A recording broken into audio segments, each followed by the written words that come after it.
பிரெண்டூர்ஸ் நேயர்களுக்கு வணக்கம்.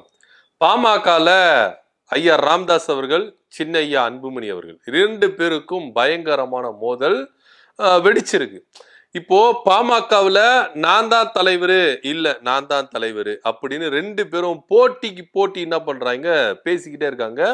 செயல்ல காமிச்சிட்டு வராங்க. இவர் ஒரு பொதுக்கூட்டம் கூட்டினா அதுக்கு மாறா இவர் ஒரு பொதுக்கூட்டம்.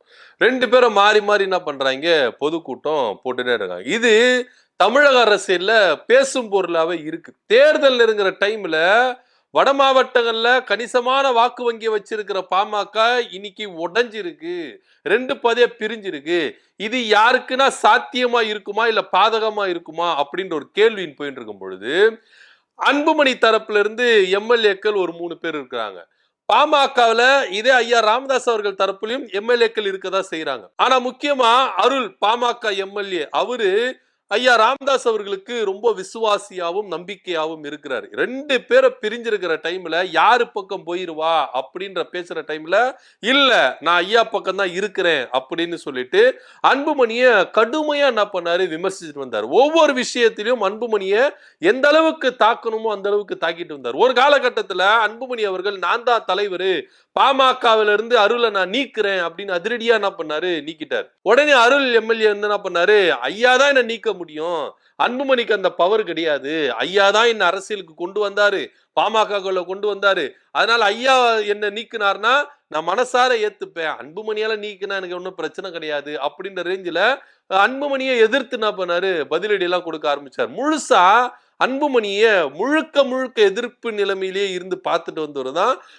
எம்எல்ஏ அருள் அவர்கள். இப்படியா விஷயங்கள் போயிட்டு இருக்கும் பொழுது அன்புமணியை முழுசா எதிர்த்த அருளுக்கு கொஞ்சம் ஆபத்தான சூழ்நிலை எல்லாம் இருக்கு அப்படின்னு சொல்ல போனோம். ஏன்னா வாழப்பாடியில கிட்டத்தட்ட ஒரு 50க்கும் மேற்பட்ட ஒரு கும்பல் அருளை வந்து என்ன பண்ணிருக்கு, தாக்கி இருக்கிறத இங்க செய்தி ரொம்ப பரபரப்பா போயிட்டு இருக்கு. காரு கண்ணாடி எல்லாம் உடைச்சிருக்காங்க, கட்டையெல்லாம் வந்து என்ன பண்ணிருக்காங்க, அடிச்சிருக்காங்க. அருள் அவர்கள் காருக்குள்ள இருக்கும்போது அவருடைய ஆதரவாளர்கள் இறங்கி என்ன பண்ணிருக்காங்க, அவருக்கு ப்ரொடெக்ட் கொடுத்திருக்காங்க. அவங்களுக்கும் அந்த ஆதரவாளர்களுக்கும் அடி உதவு என்ன பண்ணிருக்கு, விழுந்திருக்கு.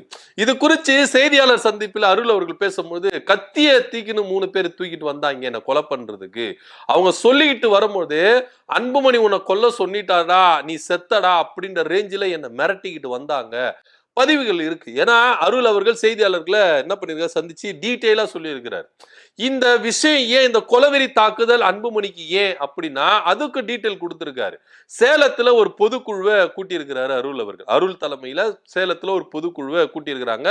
ஐயா ராமதாஸ் அவர்கள் அது பங்கு பெற்றிருக்காரு. இந்த பொதுக்குழு கூட்டத்துல ஏராளமான கூட்டமா, அதுவும் இல்லாம வந்தவங்க எல்லாருமே ஐயா ராமதாஸ் அவர்களுக்கு தான் ஆதரவா இருந்திருக்கிறாங்க, அன்புமணி அவர்களுக்கு ஆதரவா இல்ல. சோ இந்த விஷயத்தின் காரணமா தான் அருளை நம்ம ஒழிச்சு கட்டிட்டா நம்ம ஃப்ரீயா இருக்கலாம் அப்படின்னு அன்புமணி எண்ணி என்ன கொலை பண்றதுக்கு ஆட்களை ஏவி விட்டு இருக்கிறதா அருள் அவர்கள் தகவல் சொல்றாரு. உண்மையிலேயே இது சாத்தியமா சாத்தியம் இல்லையா அப்படின்ற ஒரு கோணத்துலதான் போலீசாரும் என்ன பண்றாங்க, விசாரணை நடத்திட்டு இருக்கிறாங்க. கட்சிக்குள்ள அப்ப மக இந்த சண்டைக்குள்ள விவகாரம் போடும்போது இதுல அருள் அவர்கள் மாட்டிக்கொண்டு இப்படி தவிக்கிறாரு அப்படின்னு மற்ற பாமகவினரும் இங்க புலம்புறத நம்ம பார்த்துட்டு இருக்கோம். இன்னைக்கு அடிச்சுப்பாங்கப்பா, நாளைக்கு ஒன்னா சேர்ந்துப்பாங்க, இடையில நீ எதுக்கு வர அப்படின்னும் சில பேர் என்ன பண்றாங்க, அருளுக்கு ஆலோசனைகள் கொடுக்க வராங்க. ஐயாவும் சின்னையாவும் நமக்கு 2 கண்கள் அப்படின்னு இருக்கும் பொழுது இன்னைக்கு பிரச்சனைகள் இருக்கலாம், இந்த பிரச்சனை நாளைக்கு சுமூகமா ஆயிரலாம். அப்ப அருள் என்ன பண்ணுவாரு அப்படின்னு ஒரு கேள்வி இருக்குல்ல.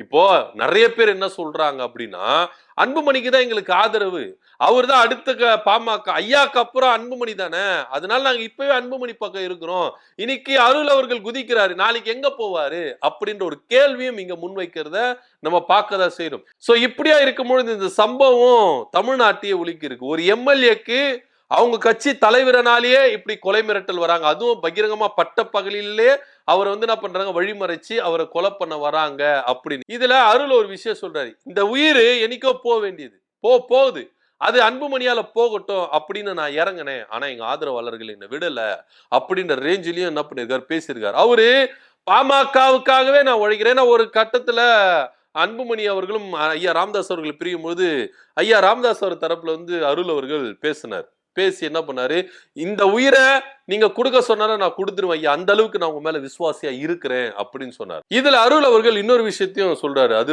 கேட்டு பல விஷயங்கள் இது உண்மையா இருக்குமா அப்படின்ற கோணத்திலையும் நம்மளை சிந்திக்க வைக்குது. இத்தனை ஆண்டு காலம் இந்த பாமகவை எப்படி தெரு தெருவா வீடு வீடா போய் சந்திச்சு ஐயா அவர்கள் இந்த பாமகன்ற ஒரு கட்சியை, மாபெரும் கட்சியை உருவாக்கி இருக்கிறார். இதுல நான் கிட்டத்தட்ட 25 வருடங்கள் நான் என்ன பண்ணிருக்கேன், செயலாற்றி இருக்கேன். அது மாத்திரம் இல்லாம பாமகல நிறைய இடத்துல, அன்புமணி சார்பாவே நிறைய இடத்துல நாங்க என்ன பண்ணிருக்கிறோம், கொடிகளை கட்டி இருக்கிறோம், கட்சிகளை நாங்க சேலம் மாவட்டத்துல வளர்ந்துருக்கோம். நானும் சரி, அறிவுச்செல்வனும் சரி. ஆனா இன்னைக்கு அறிவுச்செல்வன் இல்ல. ஆனா அந்த அறிவுச்செல்வன் எப்படி இறந்தாரு அப்படின்ற விவகாரம் எல்லாம் எனக்கு தெரியும். பல விஷயங்களை நான் அன்புமணியை தவிர்த்துட்டு என்ன பண்ணிருக்கேன், வச்சிருக்கேன். நான் அன்புமணியை குறித்து பல விஷயங்களை நான் சொன்னா அவரு என்ன ஆவாரு அப்படின்னு நம்மளுக்கு தெரியல அப்படின்னு சொல்லிட்டு இங்க அருள் அவர்கள் என்ன பண்றாரு, பல விஷயங்களை சொல்றாரு. ஏதோ ரகசியங்கள் நிறைய விஷயம். ஏன்னா நான் அன்புமணி கூட இருந்திருக்கிறேன். அன்புமணி அவர்கள் கூட இருந்ததுனால நிறைய விஷயங்கள் எனக்கு தெரியும். நிறைய விஷயங்கள் நான் மனசுக்குள்ள புதைச்சு போட்டு உக்காந்துட்டு இருக்கேன். நான் வாயை திறந்தேன்னா அன்புமணி எப்பேற்பட்டவர் அப்படின்னு எல்லாருக்கும் தெரிய வரும். இப்படிதான அன்புமணி அவர்கள் அப்படின்ற விஷயம் தெரிய வந்துடும். என்ன சீண்ட வேண்டாம், நான் பாட்டு நீ வேலை செஞ்சுட்டு இருக்கேன். என்ன சீண்டுனீங்கன்னா அடுத்த தடவை அன்புமணியை பத்தி எல்லா விஷயத்தையும் ஓப்பனா நான் சொல்லுவேன். எவிடன்ஸ் என்கிட்ட இருக்கு, எல்லா விஷயமுமே இருக்கு. அன்புமணி அவர்கள் என்னென்ன விஷயங்கள் செஞ்சிருக்கிறார், என்னென்ன பேசியிருக்காரு, எல்லா எவிடன்ஸும் என்கிட்ட இருக்கு.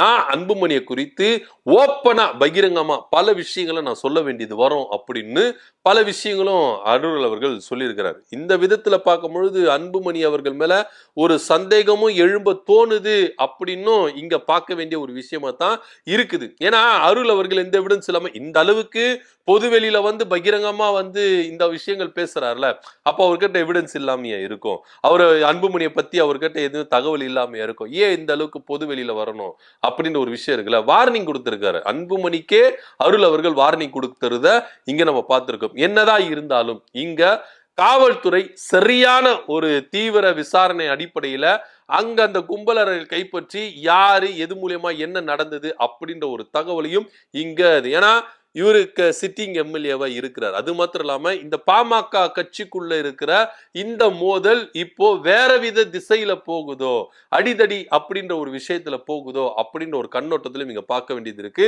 நிச்சயமா காவல்துறை இதுல தக்க நடவடிக்கை எடுக்கணும் அப்படின்னு அருள் தரப்புல இருந்து கோரிக்கை வச்சிருக்கிறாங்க. இதே போய் இருந்ததுன்னா தேர்தல் டைம்ல பாமக என்ன நிலைப்பாடுல இருப்பாங்க, ஐயா ராமதாஸ் அவர்களும் அன்புமணி ராமதாஸ் அவர்களும் என்ன நிலைப்பாடுல எடுக்க போறாங்க, இத குறித்து அன்புமணி தரப்புல இருந்து என்ன பதிலடி கொடுக்க போறாங்க அப்படின்றது எல்லாத்தையும். ஏன்னா அருள் அவர்கள் பகிரங்கமா ஓப்பனா சொல்றாரு, அன்புமணி தான் என்ன கொலை பண்றதுக்கு ஆள் அனுப்புனாரு, ஏன்னா என்ன கொலை செய்ய வந்தவங்க அன்புமணியும் உன்னை கொலை செய்ய சொல்லிட்டாரு, அவ்வளவுதான் அப்படின்ற ரேஞ்சுக்கு கத்திக்கிட்டு வந்தாங்க, எல்லாமே ரெக்கார்ட்ல இருக்கு, அதனால என்ன கொல்ல ஆள் அனுப்புனது அன்புமணி தான் அப்படின்னு பகிரங்க ஸ்டேட்மெண்ட் அருள் அவர்கள் அன்புமணி குறித்து சொல்றாரு. இத குறித்து அன்புமணி தரப்புல இருந்து என்ன கொடுக்க போறாங்க, அடுத்த கட்ட நகர்வு என்னவா இருக்கும் அப்படின்றத பொறுத்திருந்து பார்க்கலாம். பாமக எம்எல்ஏ அருள் அவர்கள் தாக்கப்பட்ட விவகாரம் ரொம்ப பரபரப்பா போயிட்டு இருக்கு. இந்த தாக்கப்பட்டதுக்கு ஆள் அனுப்புனது அன்புமணி தான் அப்படின்ற ஒரு விஷயத்தையும் அருள் அவர்கள் சொல்லியிருக்கிறாரு. அது மட்டும் இல்லாம என்ன சீண்ட வேண்டாம், அன்புமணியை பத்தி நிறைய விஷயங்கள் நான் வெளிக்கொண்டு வந்துருவேன் அப்படின்ற ஒரு மிரட்டலும் கொடுத்திருக்கிறாரு. இதை பத்தியோட கருத்து என்ன அப்படின்றத கீழே கமெண்ட் பண்ணுங்க. நன்றி, வணக்கம்.